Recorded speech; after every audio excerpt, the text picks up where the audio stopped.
السلام علیکم ناظرین، میرے چینل پر آپ کا خوش آمدید۔ معاذرات فقہ کے بارے میں ہم پڑھ رہے تھے اور اس میں ہم نے باب شروع کیا ہوا تھا اسلامی قانون کے بنیادی تصورات۔ آج اس کا دوسرا تصور ہم نے پڑھنا ہے اور دوسرا تصور ہے تصور مال۔ تو یہ اب ہم لیکچر سٹارٹ کرتے ہیں۔ اب ہم اسلامی قانون کے ایک اور اہم تصور مال کا ذکر کرتے ہیں، جس پر بہت سے احکام کا دار و مدار ہے۔ ایک مرتبہ مال کی حقیقت اور اس کی قسموں کو سمجھ لیا جائے تو فقہ کے بہت سے احکام کو سمجھنا آسان ہو جاتا ہے۔ مال وہ چیز ہے جس کو انسان جمع کرنے کی خواہش کرے، جس سے اس کی روزمرہ اقتصادی اور معاشی ضرورتیں پوری ہو سکیں۔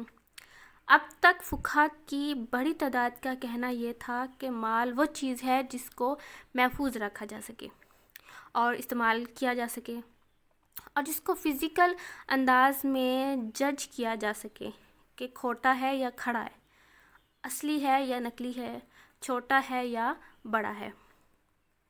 چیزیں ایسی ہیں کہ آج ان کو مال قرار دیا جاتا ہے، لیکن عموماً ان کا کوئی وجود نہیں ہوتا۔ مثلاً اچھی ساکھ یعنی گڈ ول۔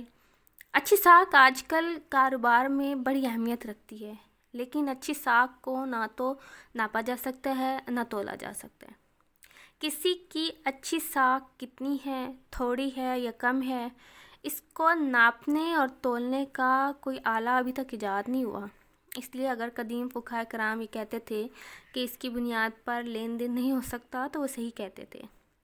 ان کی اس رائے کی بنیاد بہت مضبوط تھی کہ لین دین اس چیز کا ہو سکتا ہے جس کے بارے میں بتایا جا سکے کہ وہ کیا ہے، کتنی ہے، خوبصورت ہے کہ بدصورت ہے، بڑی ہے یا چھوٹی ہے، قابل قبول ہے یا ناقابل قبول ہے۔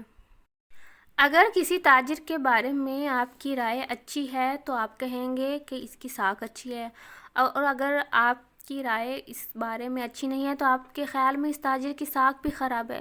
یہ بہت سبجیکٹیو چیز ہے، کم سے کم ماضی قریب تک یہ ایک غیر متعین چیز تھی۔ اس لیے اس غیر واضح چیز کو کاروبار اور لین دین کی بنیاد نہیں بنایا جا سکتا۔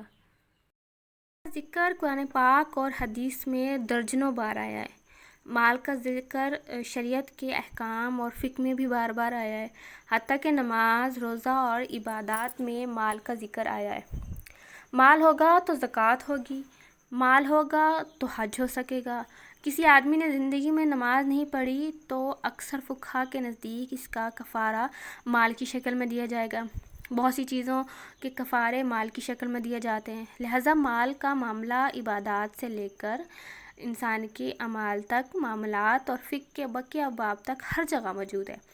ہر شعبہ زندگی میں مال سے واسطہ پڑتا ہے، اور مال کے ہونے یا نہ ہونا، جائز یا ناجائز مال کا سوال پیدا ہوتا ہے۔ اب مال کس کو کہتے ہیں؟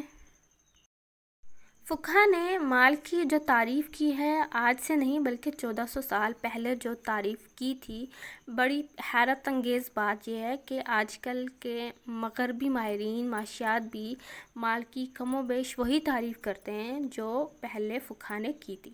فقہا کی تعریف زیادہ جامع ہے۔ وہ کہتے ہیں کہ مال سے مراد وہ چیز ہے جس میں 3 خصوصیات پائی جاتی ہوں۔ سب سے پہلی خصوصیات یہ ہے کہ انسان کا دل اس کی طرف مائل ہوتا ہے، انسان کی طبیعت اس کی طرف مائل ہوتی ہے۔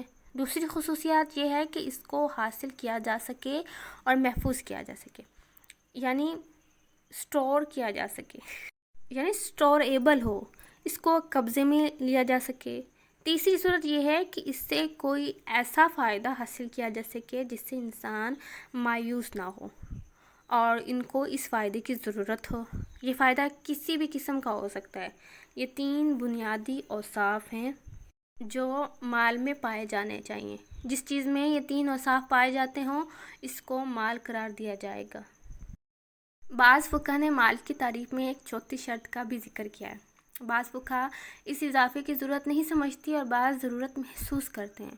وہ چوتھی شرط یہ ہے کہ وہ چیز ایسی ہو کہ انسانوں کی ایک قابل ذکر تعداد اس کو مال سمجھتی ہو اور اس کو بطور مال حاصل کرنا چاہتی ہو۔ مثال کے طور پر کاغذ کا یہ ایک پرزہ ہے، آپ نے اس کو سڑک پر پھینک دیا۔ اب فقہا کی اس تعریف کی روح سے یہ مال نہیں ہوگا۔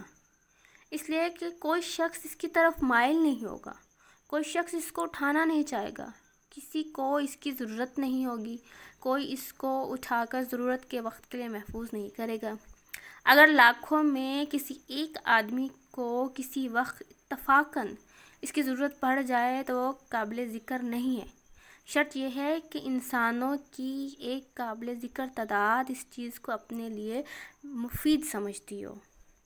چار اوصاف جس چیز میں پائے جاتے ہوں وہ مال ہے، اور ان میں تین اوصاف کے بارے میں تو اتفاق ہے، اور چوتھا وصف کا بعض لوگوں نے اضافہ کیا اور اچھا اضافہ ہے۔